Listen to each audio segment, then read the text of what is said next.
Pernahkah Anda berpikir tentang apa yang diperlukan oleh Amerika Serikat untuk menghancurkan beberapa pangkalan rudal dan fasilitas penyimpanan nuklir yang paling terlindungi di dunia?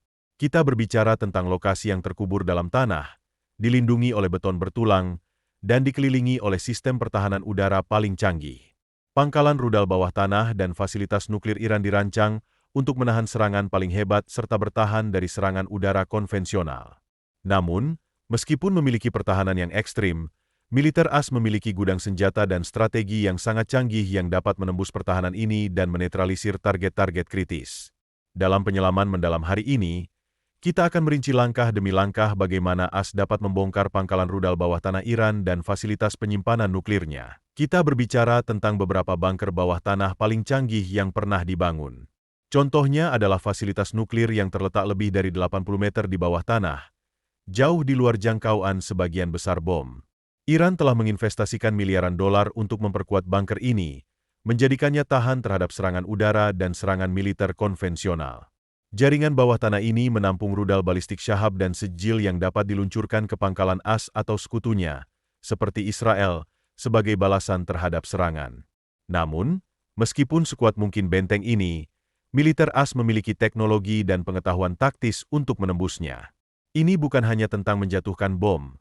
Ini melibatkan intelijen, perang siber, siluman, dan penggunaan daya tembak yang sangat berat. Sebelum satu rudal diluncurkan atau bom dijatuhkan, AS memerlukan akurasi yang tepat dalam mengidentifikasi lokasi pasti fasilitas bawah tanah Iran. Namun, ini tidak semudah yang terdengar, mengingat penggunaan umpan dan platform peluncuran rudal yang bergerak oleh Iran. Meski demikian, AS memiliki alat pengawasan yang canggih untuk mengatasi tantangan ini. Satelit mutakhir seperti KH-1 dan drone pengintai seperti RQ-4 Global Hawk akan menjadi kunci dalam mengumpulkan intelijen kritis. Alat-alat ini dapat memetakan pangkalan rudal, pintu masuk bunker, dan bahkan mengawasi komunikasi militer. Namun, intelijen saja tidak cukup untuk memastikan keberhasilan. Mengetahui lokasi target sangat penting, tetapi jika target tersebut terlindung di bawah ton demi ton batu dan beton, diperlukan tingkat kekuatan penghancur yang baru. Disinilah hal-hal menjadi menarik. Mungkin Anda bertanya-tanya apa langkah pertama untuk menetralkan fasilitas bawah tanah Iran. Secara mengejutkan, itu bukanlah serangan udara. Kemungkinan besar, AS akan memulai dengan perang siber. Ingatlah virus Stuxnet yang melumpuhkan sentrifus nuklir Iran pada tahun 2010. Sekarang, bayangkan serangan siber generasi berikutnya yang dirancang khusus untuk melumpuhkan sistem kontrol komando Iran. Serangan ini dapat membutakan pertahanan udara dan bahkan mengganggu peluncuran rudal, membuat Iran terjebak dalam kegelapan, tidak dapat berkomunikasi atau mempertahankan diri. Ini adalah fase pertempuran yang tenang namun mematikan, yang mempersiapkan panggung untuk apa yang akan terjadi selanjutnya.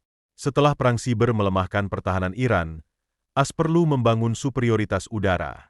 Ini berarti meluncurkan kampanye penekanan pertahanan udara musuh untuk melumpuhkan sistem radar, situs SEM, dan mekanisme pertahanan lainnya. Untuk mencapai ini, AS akan menggunakan pesawat siluman seperti F-22 Raptors dan F-35 Lightning II yang dirancang agar tidak terdeteksi oleh radar, memungkinkan mereka untuk menyerang jauh ke dalam wilayah Iran tanpa memberi peringatan. Mendukung mereka, rudal jelajah Tomahawk yang diluncurkan dari kapal angkatan laut AS dapat menargetkan infrastruktur pertahanan udara Iran. Disinilah hal-hal menjadi lebih futuristik. AS mungkin juga menyebarkan rudal hipersonik seperti AGM-183A Air Launched Rapid Response Weapon yang dapat melaju dengan kecepatan lebih dari Mach 5. Pada kecepatan tersebut, pertahanan udara Iran tidak akan memiliki cukup waktu untuk merespons sebelum rudal mengenai targetnya. Kini tiba bagian yang Anda tunggu-tunggu, penghancuran bunker bawah tanah Iran yang sebenarnya. AS memiliki bom khusus untuk misi semacam ini, yang dikenal sebagai bunker boosters. Salah satu yang paling kuat adalah penetrator Ordo Besar GBU-57, atau peluru monster, seberat 30.000 pon. Bom ini dirancang untuk menembus beton atau batu setinggi 200 kaki sebelum meledak, menjadikannya senjata ideal untuk fasilitas seperti Fordow. Untuk mengirimkan bom ini, AS akan menggunakan pembom siluman B-2 Spirit yang dapat terbang tanpa terdeteksi jauh ke dalam wilayah udara musuh. Selain itu, ada juga bom penetrator GBU-28, seberat 5.000 pon, yang telah terbukti efektif dalam konflik masa lalu. Meskipun mungkin kurang kuat dibandingkan dengan peluru biasa, Kemampuan senjata ini tetap lebih dari cukup untuk menghancurkan bunker dengan kedalaman sedang serta silo rudal. Tepat ketika Anda mengira itu saja, muncul GBU-72 Advance 5K Penetrator Bunker Booster, bom yang lebih baru dan sangat presisi, dirancang untuk menangani target bawah tanah yang keras dengan akurasi yang luar biasa. Bayangkan jika salah satu bom ini dijatuhkan di pangkalan rudal bawah tanah dan menyaksikan seluruh fasilitas runtuh. Dengan menggabungkan bunker booster, senjata hipersonik, dan rudal jelajah as, bukan hanya fasilitas yang dapat dihancurkan, tetapi juga sistem perlindungan yang ada. Sementara bunker booster tradisional dan rudal hipersonik sangat mengesankan, as bahkan memiliki senjata yang lebih dahsyat dalam pengembangan untuk menghancurkan pangkalan bawah tanah. Salah satu jenis bahan peledak konvensional yang paling kuat adalah bom termobarik, yang bekerja dengan mengeluarkan awan bahan bakar dan kemudian menyalakannya, menciptakan ledakan suhu tinggi yang sangat besar. Bom ini menciptakan gelombang kejut yang sempurna untuk meruntuhkan terowongan dan bunker bawah tanah. MOAB, atau Massive Ordnance Air Blast, yang dijuluki ibu dari semua bom, adalah contoh utama.